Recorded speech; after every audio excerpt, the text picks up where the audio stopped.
Hello, my name is Juliana, and today I'm going to be making this amazing red pear tart. I am obsessed with this dessert right now because it has this flaky, buttery crust, this amazing, delicious filling, and beautiful red pears on top. So let's get started. The first step in making this delicious tart is the crust. We're starting with room temperature butter. It's pretty soft, sort of like the consistency of frosting. Next up, a big pinch of salt. You know how I like my salt in my desserts. And then we're just gonna cream this together on low. Okay, so the butter's really soft. Didn't have to cream it for long. Just wanna get it a little bit shiny, a little bit incorporated with the salt. Next up, we're gonna add some powdered sugar. I love this crust. It's really delicate and flaky and light. We wanna make sure we're getting a lot of good air in there. I'm gonna scrape down the sides a little bit because we have a little powdered sugar stuck up here. And then mix it again real quick. Next up, we're almost done with this crust. That's how easy it is. We have our two different kinds of flour. We have regular flour that I'll put in, and we also have almond flour. I love almond flour in a tart, in a crust. It makes it a little bit flaky. It makes it really sweet and delicious and buttery. And it just is a little bit different than only using regular unbleached wheat flour. So mix those together. Just until it's all incorporated. You don't want to over mix it. You can make it tough that way. Right, that looks pretty good to me. So now all we do is spoon it into some plastic wrap and stick it in the fridge for about 30 minutes. And it's gonna be really sticky at first, so let's just get this on the plastic wrap and get real strong by holding this heavy bowl.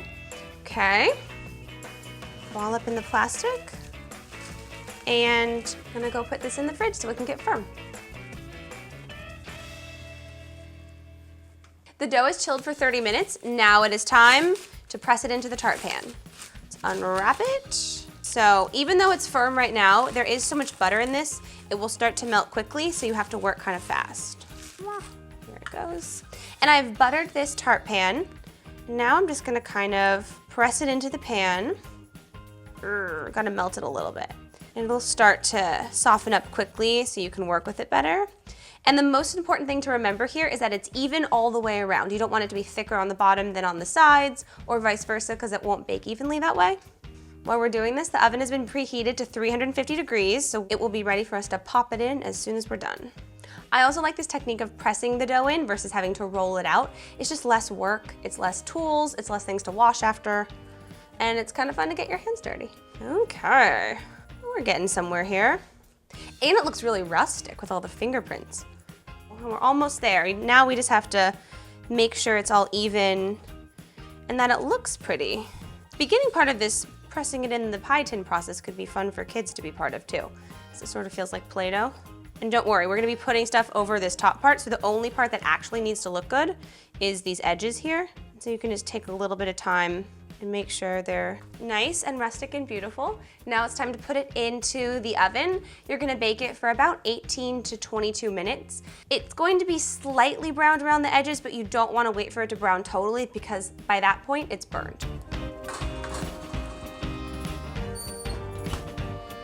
The crust is in the oven. I'm going to make the filling right now. We start with mascarpone cheese. I think I said that right. I hope I said that right. It's delicious. Kind of like cream cheese, but a little fancier. Then we have full fat Greek yogurt. I'm into the full fat here. I think it tastes better, it works better in dessert. Go for it. Okay. We're gonna add just a couple tablespoons of sugar. Then, let's do the pinch of salt now. Big pinch of salt. And last but not least, we have some honey here.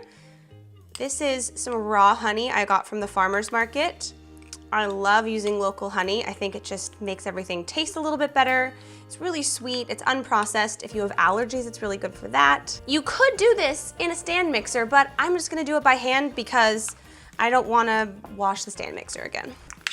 And you don't risk over mixing if you just do it by hand this way. So mix until it's all well combined. Gotta put a little muscle in it. Whew, almost broke a sweat there. You can taste it. Make sure it doesn't need anything. It doesn't need anything. Stick it in the fridge. We want it to stay nice and cold for when we are going to put it on our tart. All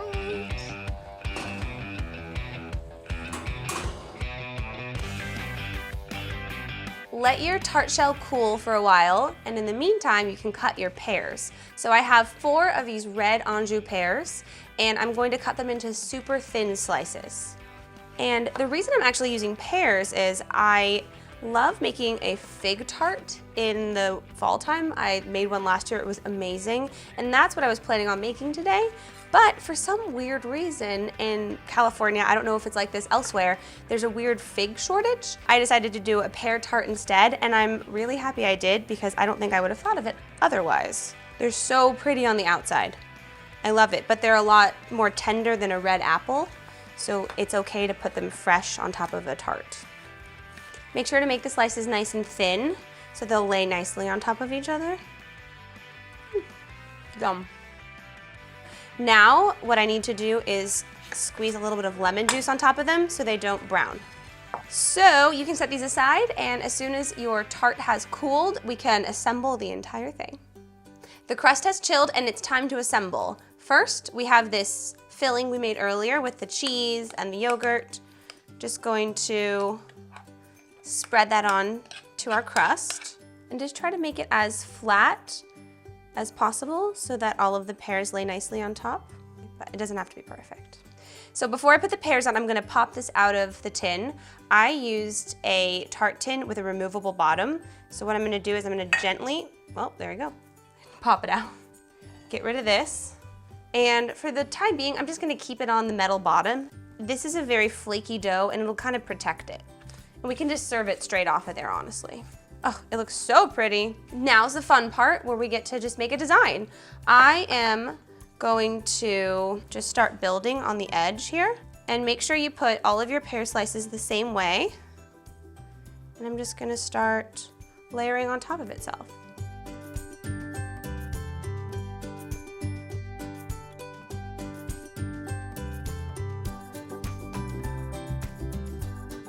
This tart is perfect for any holiday dinner. It's a total crowd pleaser.